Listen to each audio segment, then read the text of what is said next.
Hello, friends. Episode 2 of the Su-Tera podcast coming live to you at the Valmont in Montvale, New Jersey, 07645. 45 minutes outside the Big Apple. Actually, it's way closer than 45 minutes if you go on the Palisades Parkway. It's a real quick drive right down to the George Washington Bridge.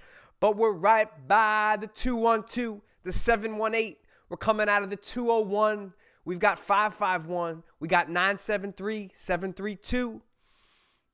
Right by the 845. All right. Now that you got your lesson in zip codes here in the northern New Jersey, downstate New York area, I present to you episode 2 of the Su-Tera podcast. If you're back, I appreciate it. That means that you, there was something that I said in the last one that got your brain triggering, got your brain firing, that you wanted to get a little bit more, and I'm grateful that you chose to come back. So I'm going to do my best to give you a good show. Today, I want to talk deeper about my Hawaiian excursion and just talk about what was going on over there and what I learned and how it's kind of coming into my life. I mean, that's kind of like the structure that I want to put forth in this episode. But knowing me, I'm probably going to go all over the fucking place because that's what I do. So, with that being said, I left my house January 2nd with a round trip ticket to go to Colorado. And I would come back January 15th, launch my coaching business, which I've been preparing for the last year, and get to work. And then what actually happened was that I indeed left the house January 2nd to go to Colorado, but I didn't walk back in the door until June 1st. So there was a change of plans along the way. When I was a kid, we would go on vacations. I always wanted to stay longer. When if it was a week, I just wanted that extra couple of days. And as I got older, I would give that to myself. Like, if I really wanted to spend the extra night, I would. And then I'd be like, okay, now I'm ready to go home. And I think what happened was when I left for Colorado, I realized, I was like, I don't got shit to do. I had left my career at the end of December. I had saved up a decent amount of money, nothing crazy, but enough money to support me through any kind of transition. And I just saw this opportunity to go all the way with it. Because if I'm being honest, really all I cared about was feeding this curiosity that I had. I felt this deep curiosity in going deeper. So when I was in Colorado, I wanted to go to California. So I changed my ticket and I went to California. And I got to spend 3 weeks in the Bay Area hanging out with my friend Car Davis and staying in her house. And much love to all my Bay Area peeps in the Miramar house, James Ferrigno. And while I was there, I hung out with my friend Andre. Much love to you, Andre. And he told me about his trip to Hawaii. And it was very subtle, honestly. But I felt a curiosity about that trip to Hawaii. And I thought, why the heck not? I ain't got nothing to do. I left my job. This is what I'm telling myself. I ain't nothing to do. I keep putting off my thing. Well, I was going to go back and start this business, but I don't know. I want to keep traveling. I want to keep playing. I want to keep having fun. So I kept doing that. And it got me to Hawaii. And I got this opportunity to stay in Hawaii for an extended period of time for very, very little financial money.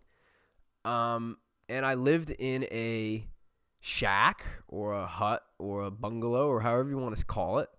I mean, to call it a shack, you're picturing like this beat up, thing with rats, nests, and it was a beautiful 15 by 18 shack that was made of ohia trees, which are a native tree to Hawaii. This is on the Big Island of Hawaii. It's hand carved by the owner and the builder, who's a good friend of mine. And I just had this rare opportunity, and I met some amazing people, including my brother Murr. Much love to you, Murr. Sorry to be dropping all these names, but there's a lot of people on the way that I met that helped me to realize that I should continue on that path. And once I got to Hawaii, I remember the first day that I woke up, and I'm in this shack. There's no walls. There's walls. There's like half walls, maybe 3/4 wall. But there's no complete walls. You're sitting in a house, you're used to walls, and then there's windows. This was kind of outdoors. So I'm sleeping. It's sort of like camping, except even a tent, you're zipping it up. I mean, this is kind of truly just being out there with a roof, just kind of a roof over your head. It was lovely. And when I woke up that first night and saw the sunset, or the sunrise, I should say, and I just saw the bamboo and the birds, and I heard the rooster going, and I'm like, where am I? What happened? What the hell just happened? 60 days ago, I was at home. I remember I was sick in a bathrobe. I had 102 fever. I was supposed to be somewhere. I was supposed to be in Maine at the corporate office that I was working at, but I was sick. I couldn't go. And I was really just in this weird place, doing the best that I could. And now here I am 60 days later, less than, and I'm in this shack in Hawaii. I'm how the fuck did I get here? This was not part of my plan. And so I would have these moments where I'd be like, wait a minute, this isn't what I planned for. And my plans quickly got thrown out, and I realized what was going on. I realized that I needed to just pay the fuck attention to what was going on around me and experience the beauty that I had the opportunity to experience. And that's when I began just this deep dive out there, going real deep. And I mean, just going deep into the meditations and into the silence and into the dark corners. And I mean, I asked myself, when was the last time that I just sat with myself and no other distractions for long periods of time? I have nothing else to do. I mean, I had a couple books and, I got music and stuff, but I mean, ultimately it's me. And it was just this, I always had been dabbling in that. I've gone on retreats and I've gone on camping trips and things like this, and I'd like to go on these weekends by myself, but this was going all the way with it, kind of no, this isn't just a couple nights. You're going to spend time here and do this, and you're going to live here. And it's it was this perfect opportunity. And I had to throw away logic, and I had to throw away everything. And the truth was that, thank God for my family. My parents were able to take care of my house and take care of some little things that were going on while I was gone. Otherwise, I would have had to have hired somebody to take care of that. But I just had this freedom and this space to play. And every time I saw an opportunity to play more, I just went deeper into it. I went more and more into it. And it took a lot of courage, honestly, because we're programmed to not do that. We're programmed to not do that. We're not programmed to play as adults. The time that we have to play is, maybe we get that one night out a month to go to a comedy show or to go to a concert or hang out with friends or go to dinner or whatever the thing is. We're not encouraging adults around us to be free and have fun. No, we're encouraging each other to get back to fucking work, right? Work harder. And that's important too. But not everybody is in the same place at the same time. Not everybody is in balls to the wall work mode. Some people are, some people aren't. I go in and out of that. When I have things that need to get done, I get them done. But I'm not going to pretend to have all this other stuff that I need to do right now. I'm going to take a balanced approach to whatever it is that I'm doing. And that served me well. But I gave myself this permission to really play and go deep and like meet people and have fun. And I danced a lot, 6 to 8 hours a week, because there was 3 dances a week that you could go to. And these are ecstatic dance. For those of you that are into the ecstatic dance world, it's a beautiful place to be. No alcohol. You know, if you're looking for like, if you want to drink and go to a bar and dance, like that's awesome. I like doing that too. That's fun. This is not that. This is really a safe place to move, to dance. And so I really got into some dancing. I really got into expressing myself really, really in these like fun, wild ways through dance, through movement. I got into the pole dancing and using the pole to hang on things and like move your body in different ways, and gymnastics almost with the movement, and using martial arts moves and yoga and stretching and all these things combined. I was just getting so into the movement. So I was doing that, and you know, you're going on these long hikes over lava fields. And then I'm also having this like deep alone time, isolation for periods of time. I truly lived every day in wonder of what are the possibilities of today. Like I didn't think that there was a limit on what the day could be. I really truly had nowhere to be. I had nowhere to be and nothing to do. And so like that kind of freedom could, you know, scare the heck out of you, honestly. If you're not used to it. I mean, it was definitely challenging to have that much freedom and not feel like a loser in some way, right? I always had an idea that like going to Hawaii for an extended period of time, you know, if I did that meant that I was becoming a loser and giving up on life, and it just couldn't have been more of the opposite truth.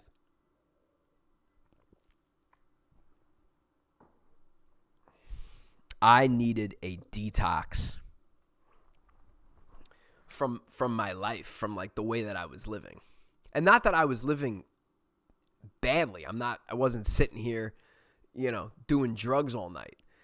I wasn't living a real toxic life, but whatever toxicities were there, I needed a break from them, like 100%. And I think it takes a lot of courage to be able to look people in the eye and say, when they say like, well, what about work? What about money? You know, I had that a lot, and I got really used to that question. And I asked myself the same question, like, what are you doing about money? What are you doing about work? What about your future? What about your career? Like, what are you going to do about this? Da-da-da. I would consider all of that. And I would always come back to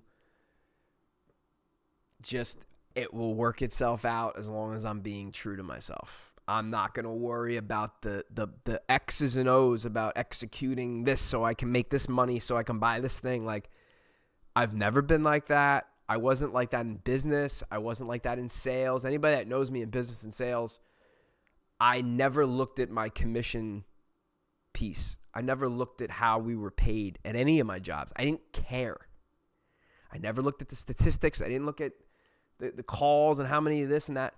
I just focused on what I had to do every day, and the money always followed. I always ended up getting sales. I always ended up getting the commission check that I wanted anyway. I didn't think about the X's and O's and every little turn. That wasn't for me, and it's not for me. And so I just keep coming back to just be radically myself, be radically myself. And that's what I'm doing. And it's fucking scary. Make no mistake, I'm terrified. And also having a ton of fun. And I think that's great. I think we should spend more time having fun and being terrified, honestly. Even doing this podcast, I'm sitting here talking, I'm sharing openly. I mean, if you were sitting in front of me, this is what I would be saying to you. And you may have questions, maybe I've said some things that are, what is he talking about, or I'd like to understand more. Well, throw me a line. Like, I'd love to talk.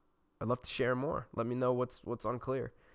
But this is who I am, and this is what I'm doing, and I feel so blessed and so supported by so many people. I mean, my family, my parents especially, have been unbelievably supportive, and, they have every reason to not be.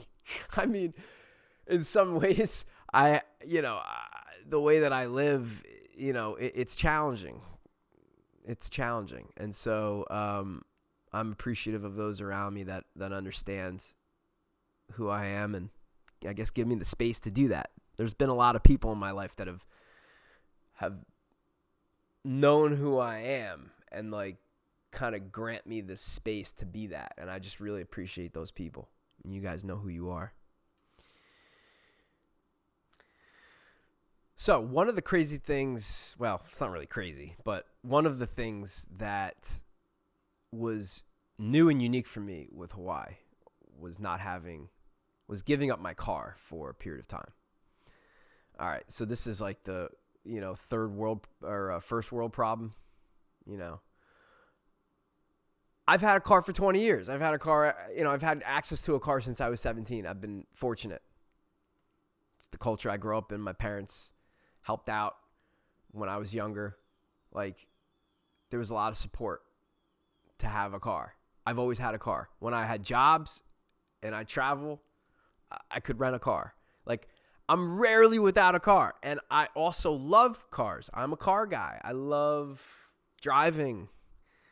So not having a car was a huge challenge for my, modern conditioned brain. It really was. I had a car for 2 weeks when I got to Hawaii because that's all I thought I would be there for. And then at one point I gave up the car for about a month. And I took up walking and hitchhiking. And that's where I lost like probably 12 to 15 pounds of just stored fat, just because it's like, gosh, I had no idea what it's like to walk unless you have to like walk into town to get your water or get food.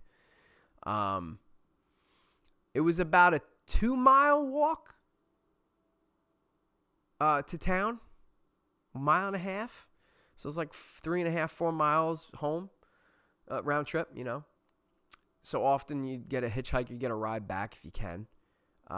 Hitchhiking for me was brand new. Some people listening to this were like, it's not that big of a deal. Well, for me it was. I mean, I've never hitchhiked.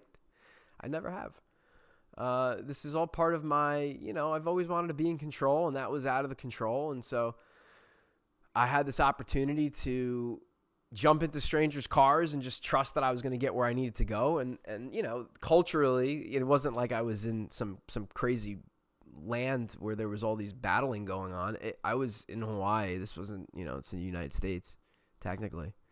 But it is kind of its own world over there. And people are amazing. Some of the most authentic, beautiful people I met in Hawaii. They're just incredible people. They're so connected to their island. They really, really appreciate what they've got. And they're not as caught up with some of the mainland distractions and static that we have. For instance, they don't have billboards. Like when you drive the big island of Hawaii, there's no billboards. And there's areas where there's no power lines or anything because everything's off the grid. Not the whole island, but I'm saying there's areas where you're off the grid. So there was this moment, like a weekend, to not having a car, where I was in the back of a pickup truck, like sitting on a stack of like roofing shingles and siding over here, and there's like a bucket of tile over here, and I'm just like sitting in the back of this pickup truck with my backpack on, and we're going down the highway, and I couldn't believe it again. It was another moment of like, how the fuck did I get here? Like, what's going on? It was so radically different than what I had been experiencing that I really couldn't, my monkey brain, like could not calculate what was going on. It was like, wait a minute, we're in this pickup truck, but you had a Porsche. How did this, like a year ago, I was driving my Porsche around with the top down, and now I'm in the back seat or in the back bed of a 83 Toyota sitting on a stack of roofing shingles. And I was so happy. Like, it was one of the most purest moments of my life where I just saw my vulnerability and I saw who I really was. I was like, I saw how no matter how much money I could have possibly made or how many cars I could have possibly had, and by the way, I didn't make that much money, but no matter how much money I made, like, this is it. This is what you always come back to. It's like, and you could have all that stuff and it can goes away tomorrow, and then you're back in the back of the pickup truck.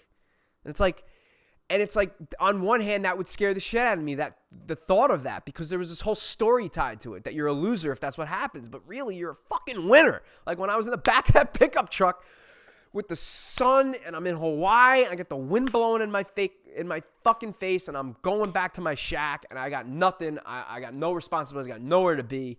I got tears of joy coming down my cheeks. Like, yeah, like that vulnerability and that rawness and that just, here the fuck I am. Yeah, like, because the stuff that I have, the money that we have, it's not you. It's not us. It's not who you are. It's you, and then you have this stuff. But when it's there or whether it goes away, you are still you. None of it is, it's not attached to, there's really no attachment there. And I think when this stuff goes away, that feeling of grief and loss, like that's what it is. It's like you're ripping the attachment that we had to this thing. We were attached to it, and now it got ripped away. And it's a terrifying thing. It could feel really, really bad. But there is light on the other side. There really is. Because you realize how good it feels to be alive, to feel alive and let yourself be alive. How good it actually feels to expose yourself. It's terrifying and you may throw up, but it still feels good.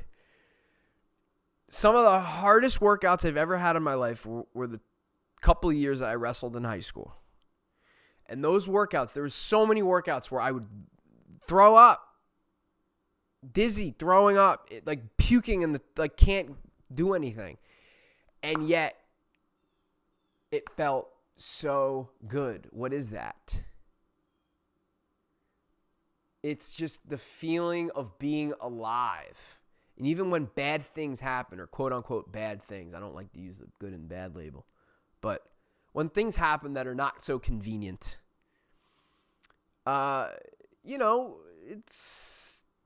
we're trained to like resist that, when in actuality, all of it gives us life. It really does. So that's what I felt in that moment. I'm like, damn, this just how real it all felt. Finally, it all feels real. And I like had this perspective of my life that I realized in that moment that I was okay with nothing. That was it. That was the moment. It was a weekend to not having a car. That's all it took, was 7 days. 7 days and a few walks between the shack and town. And just like with a backpack, and you're just like walking home with like jugs of water. And it's like, damn, people do this every day and have for years. And I'm doing it like, this is like the first time I'm ever doing it. And I'm exhausted. And I just had this whole other appreciation, whole other perspective on things. Just another angle. I was standing from another angle and just being like, geez, I missed this. Gosh dang, was this in a blind spot? Holy crap. And it's okay. But what I'm sharing is like, yeah, it's kind of like, it's kind of programmed into the culture, depending on where you're from. I mean, certainly where I'm from, it's programmed in. It is. It's programmed right in.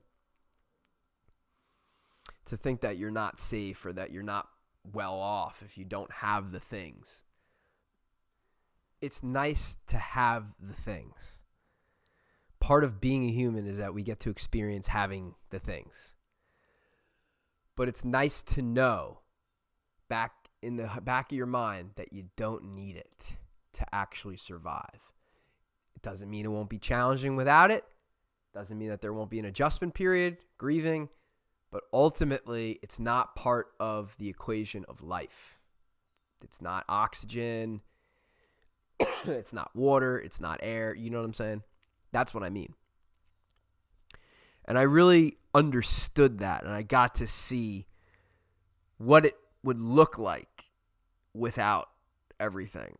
And I not only was okay with it, but was like, oh, it's still me. Because I realized it's the you that has the $10 million of the you that's broke is still you. And to think that there's anything outside of you that can make you better, it's false. Or make you worse, it's false. You choose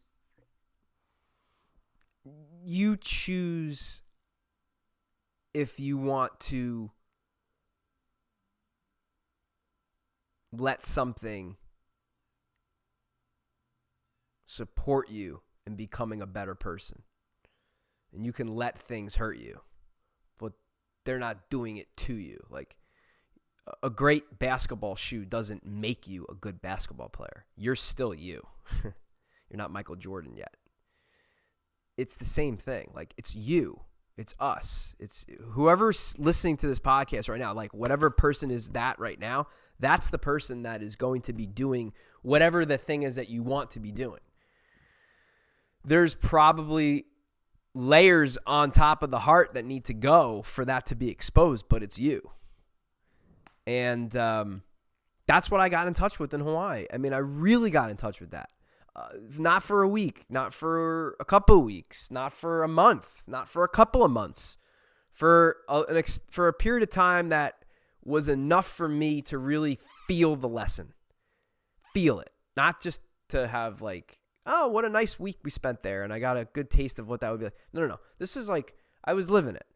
And it was enough for me because like, I'm the guy that's got to, I'm going to put my hand on the pot to see how hot it really is. Like, I have to go through the experience to really understand what is going on. And, you know, the car situation is one of those situations where I was forced out of my comfort zone and I was forced to do something that I normally would not choose to do, but this was the right thing to do, and I did it, and I learned something very, very valuable as a result of giving up the thing that I thought I could never do without. And sometimes the thing that we think we can never give up is the thing that is in the way of the breakthrough. The thing that we've convinced ourselves that we cannot give up or that we cannot, step away from is the thing. It's like, it's not. You are you. Again, it's not in your way. It's not in your way. You are there. You control the situation. No matter what. No matter what.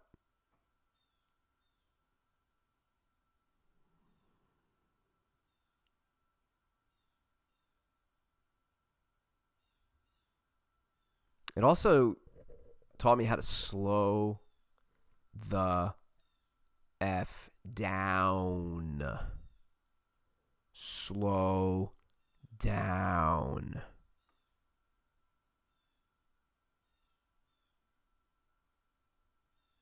It taught me how to slow down. I woke up with the sun. I was down with the sun. Things are slower in Hawaii. Hawaiian time, man. Things are slower, especially compared to Jersey, especially compared to New York. It was nice to slow down.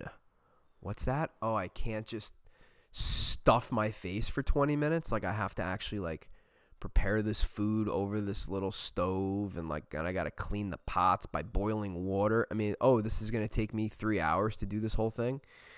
You know, it got me to appreciate my food more, and, like, coming from the business world and the sales world, I'm no stranger to fast food. I'm no stranger to just grabbing the meal on the go. And that's fine. But when you do it too much, you kind of lose sight of how it all happened. Like, how did you get the food that fast? Oh, because things are frozen. Oh, because these people are working really, really hard for very little money. You know, whatever the thing might be. It kind of disconnects you from the reality of the thing, I find. And so this was just nice to just slow down, have to, like, buy my food. I couldn't just pick up and go when I was hungry. I'd have to have food there. And that was different for me too. I'm always grabbing meals on the go, or I just, what do I want to eat now? I decide in the moment. This I had to decide days and weeks in advance. It was just all these kinds of little things. These ways that I was living that I thought was the only way that I could live. I would have this story of, like, well, this is just the way I am. This is how I am. Well, that's true. That's how I was acting. But to say that this is who I am, it's very limiting. I'm certainly more than this. I mean, we all are, right? We're way more than just the choices that we make on our behavior and our meat suit. We're more than that. We're much bigger than that. We have a life force. We all have spirit. We all have something that is in us that is giving us this expression, giving us this light. Everything's got it. And we're no different. And I tapped into that a lot in Hawaii. I could feel that. It's real palpable. I mean, it gets lost coming back to the mainland, being back with a lot of people, and I'm back into normal life. And sure, it goes away. I mean, it drains itself a little bit, but it's always there. It's always there to come back to. It's always there inside to come back to. And I've had moments standing in the middle of Times Square in Manhattan since I've been back, where I have the exact same feeling of peace that I had by myself in my shack on the Big Island of Hawaii. Like, here I am standing in the middle of Times fucking Square, New York. There's millions of people around me, and I have the exact same feeling of love and openness and just happiness that I did when I was in that shack. And that's the feeling of just being in peace. That it's not that everything around you is completely calm. It's that things are what they are, and you are too, and you are there. And there's no fight, and there's no resistance, and there's no conflict. To just be there in that moment. It's amazing.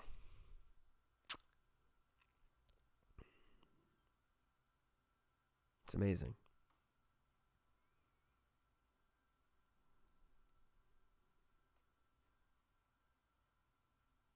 Every day I would wake up and I would be just so grateful to be alive and to be having the experience that I was experiencing. It was a dream, but it was real.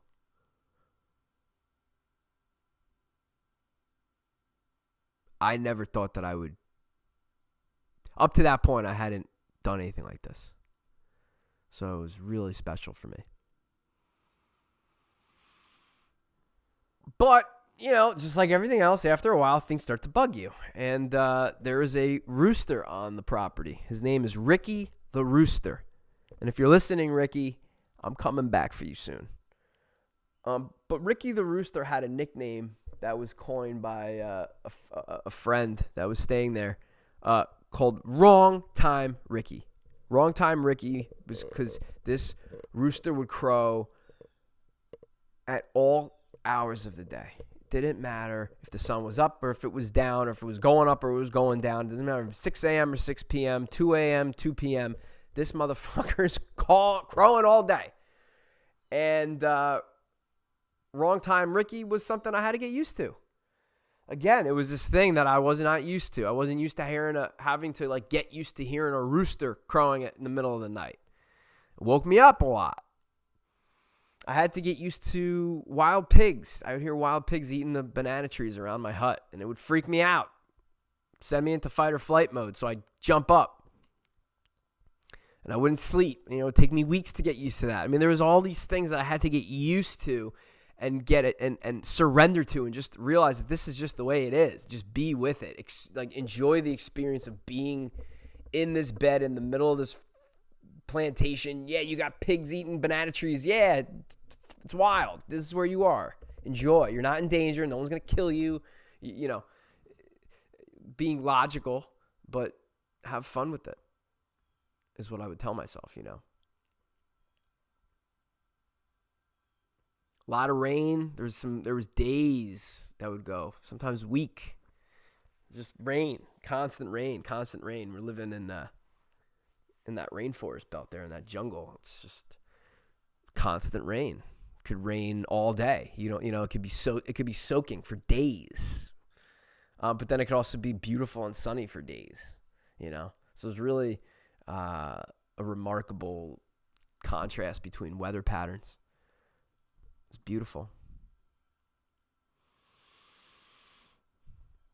So eventually I knew that there was going to be a time where I was going to know it's time to leave. And that time came towards the end of April. I started feeling like, okay, I think May is going to be the time where I'm going to go. So I booked my flight to leave in May. And it was an unbelievable trip, an unbelievable journey. I'm still integrating everything that I learned on that trip. It's still washing through me. It's still moving through my body. Like, I have not fully realized everything that went on in that trip. I haven't fully processed all of it. I'm doing that day by day. And doing these podcasts is part of that process for me as well. Thank you for listening, friends. That was episode 2 of the Greg Su-Tera podcast. Your ears are appreciated. If there's any feedback or anything fun that you'd like to hear, definitely share your opinions, share your thoughts. I appreciate you. I appreciate what you're doing on this planet, and I appreciate how you're helping people. Blessings to you. Much love.